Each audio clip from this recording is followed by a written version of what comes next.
इस वीडियो में बात करते हैं रिकर्सन की। तो जावा में रिकर्सन का क्या मतलब है? रिकर्सन एक टेक्निक है जिसका मतलब है फंक्शन खुद को कॉल करे, यानी कि फंक्शन जब खुद को कॉल करता है तो इसी को बोलते हैं रिकर्सन। तो ये एक टेक्निक है जो कि जिसके ज़रिए हम लोग बड़ी जो कॉम्प्लिकेटेड प्रॉब्लम होती है उसको छोटे में बांट कर सॉल्व करते हैं। ओवरऑल कहने का ये मतलब है कि इसमें फंक्शन खुद को कॉल करता है, जिसकी वजह से होता है कि क्या है कि मान लीजिए अगर आपको एक रेंज दी है और उसमें नंबर्स का एडिशन करना, मल्टीप्लिकेशन करना है, तो आप यहाँ पर रिकर्सन का इस्तेमाल करके बड़ी आसानी से उस रेंज का आउटपुट निकाल सकते हैं। ठीक है, जो कि नॉर्मल तरीके से उस रेंज का एडिशन या मल्टीप्लिकेशन निकालना काफ़ी मुश्किल होता है, तो उसको रिकर्सन के ज़रिए हम लोग बड़ी आसानी से कर लेते हैं। जैसे कि अगर आपको 10 नंबर्स का एडिशन करना है, ठीक, तो 10 नंबर्स का ऐड करने के लिए आपको बार बार फंक्शन का कॉल करना पड़ेगा और ये थोड़ा सा कॉम्प्लिकेटेड हो जाएगा। तो इसकी जगह पर हम लोग रिकर्सन का इस्तेमाल करते हैं जिसमें फंक्शन खुद को कॉल करता है।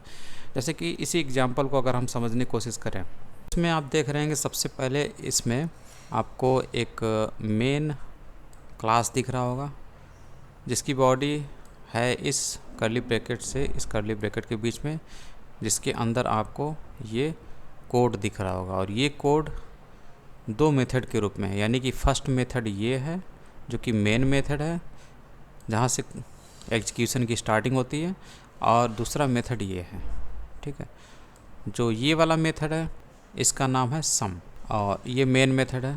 तो सबसे पहले कंट्रोल यहाँ पर आएगा मेन के अंदर और इसको रीड करेगा। तो यहाँ पे क्या बनाया गया, एक इंटीजर टाइप का वेरिएबल बनाया गया और इसमें एक वैल्यू असाइन की गई है जो कि एक फंक्शन कॉल के रूप में है। तो इतना देखते ही जो हमारा कंट्रोल है वो यहाँ पर आता है, इस फंक्शन की बॉडी में आता है, क्योंकि सम नाम का एक फंक्शन है। ठीक है, यहाँ पर आएगा और ये जो फंक्शन है यही आपका रिकर्सन फंक्शन है। क्यों रिकर्सन है अभी आपको पता चल जाएगा।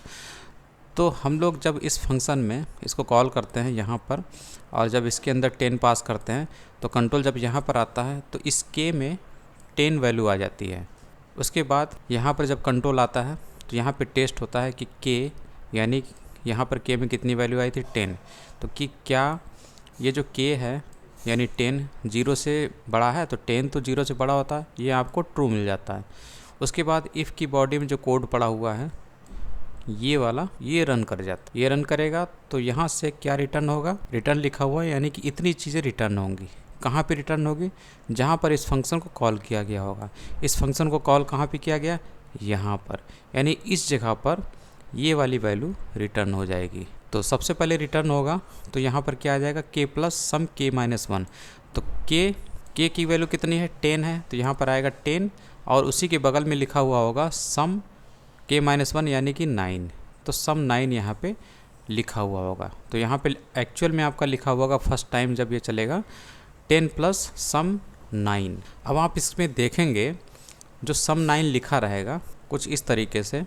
यहाँ पर आपकी फ़र्स्ट टाइम जो वैल्यू रहेगी वो क्या आएगी, यहाँ पर आपकी फ़र्स्ट टाइम वैल्यू रहेगी वो आएगी 10 प्लस सम के माइनस 1 यानी कि 9। ठीक है, अब आप खुद देखिए, ये तो चलिए नंबर है, लेकिन इसके साथ जो चीज़ ऐड हो रही है ये सम 9, ये क्या है, ये फिर से फंक्शन की कॉलिंग हो रही है, क्योंकि सम 10 से आपको ये वाला आउटपुट मिल गया।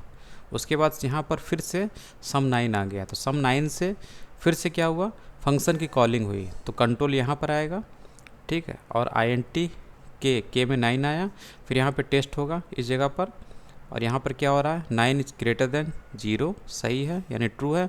तो कंट्रोल इफ़ की बॉडी में आएगा, यानी कि इसको एग्जीक्यूट करेगा इस स्टेटमेंट को, और यहाँ लिखा हुआ है रिटर्न के माइनस सम के माइनस 1। तो फिर से ये रिटर्न होगा और इस जगह पर जो हम लोगों ने सम 9 लिखा था इस जगह पर क्या रिटर्न होगा, के की वैल्यू कितनी है, 9 है, और सम के माइनस 1 यानी कि सम 8।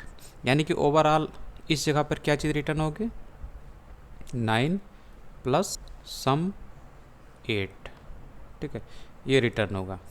ठीक है, अब आप फिर से देखिए इस जगह पर जो ये रिटर्न हुआ था, इतनी जो आपकी ये लाइन थी, ये वाली ऊपर ये वाली, तो इसमें ये था, यहाँ पे इसकी कॉलिंग हो गई थी।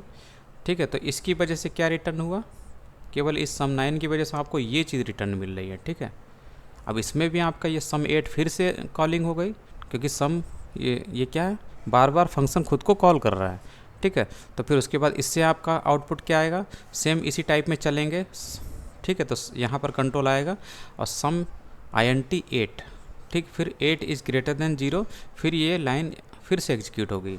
तो यहाँ से जो चीज़ रिटर्न होगी वो इस जगह पर आकर बैठ जाएगा, ठीक। तो यहाँ से आपको क्या मिलेगा, इस जगह से, इसकी वजह से आपको क्या मिलेगा, 8 प्लस सम 7।